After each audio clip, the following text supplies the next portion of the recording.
the beautiful night. So hi guys, ayan, nandito na naman ang yung makulit na Irin.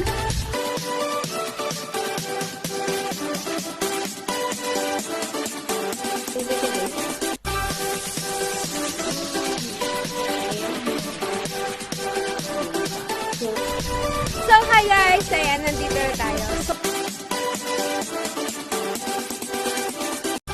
So hello guys, ito na naman tayo. And then for now, for this trip, we're going to a ship tour. And with ating Maribel. And so with Leon. Hi Leon. And we have a quick ship tour here in Passau. Near Kristalschiff. Wie lange die Stau hier beleuchtet hier und dann ja, wir warten noch paar Minuten, dass wir können in das Schiff.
Hi.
Bye-bye!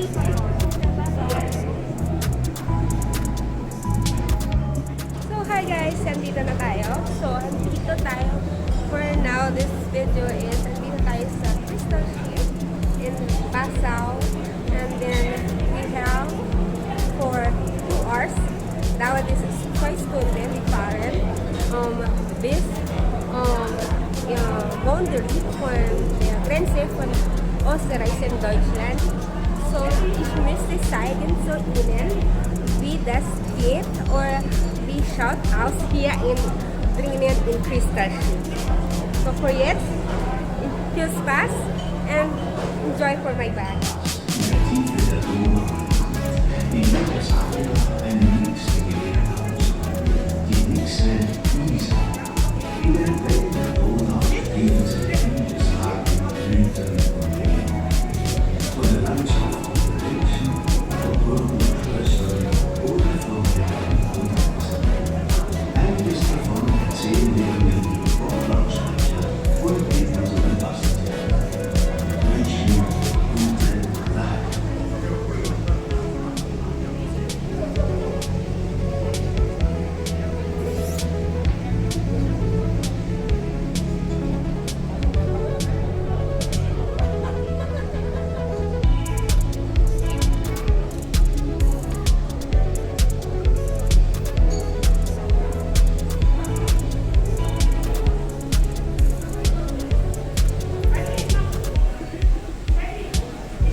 Um 460 nach Christus durch den heiligen Severin gegründet, wurde Passau 3 Jahrhunderte später zu einem bedeutenden Sitz eines eigenständigen Fürstbischofs. Noch heute spielt das Stadtbild die große Bedeutung des Bischofssitzes. Auf einer kleinen Hütte steht ein Dom St. Stephan, von dem sich die Straßen und Gassen zu beiden Flussufern hinab.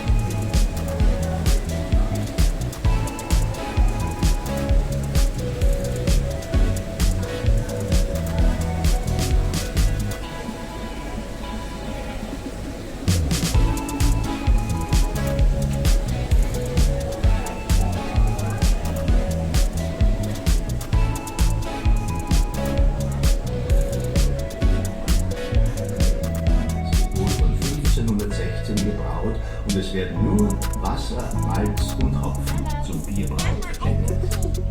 Der Wein an Bord wird aus heimischen Gläsern der Firma Kristalschiff serviert, dem Sieger des Glasstraßenpreises, einer Straße, die von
Explorer lang naman yun.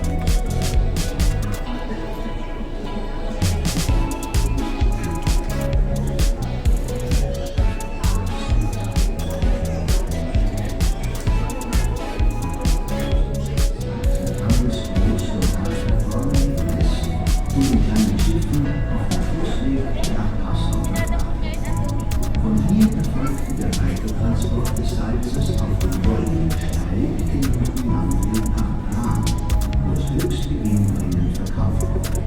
Das wertvolle Salz brachte den Land und Salzach in und der Donau über Jahrhunderte Reichtum und Wohlstand.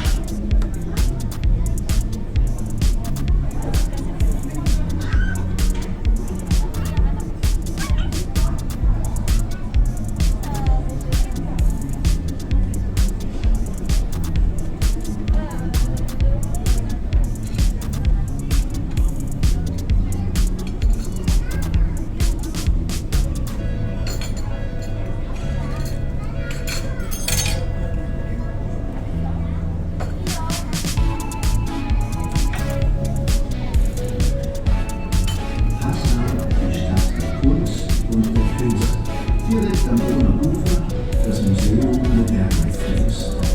Untergebracht in einem ehemaligen Priesterhaus aus dem 16. Jahrhundert, in dem heute Wechselausstellungen der Kunst des 20. und 21. Jahrhunderts präsentiert werden. In einem historischen Patrizierhaus zeigt das Passauer Glasmuseum Meisterwerke bayerischer, österreichischer und böhmischer Glasmanufaktur. Passau, die Stadt der Bürger, der Händler und der Kaufmann. Der Rathausplatz mit einer Gruppe von Patrizierhäusern und Fassadenmalereien aus dem 14. Jahrhundert öffnet sich zur Donau und diente lange Zeit als Fischmarkt.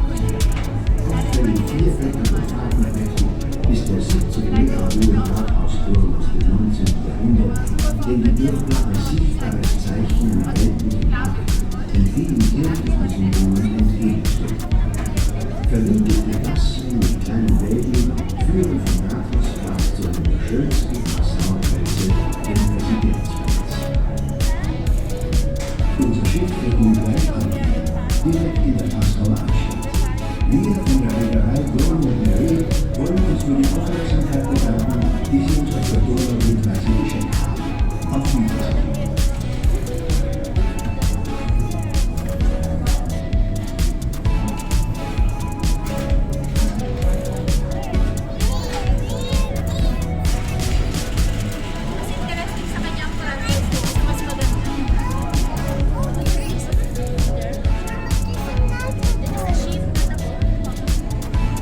Ito nga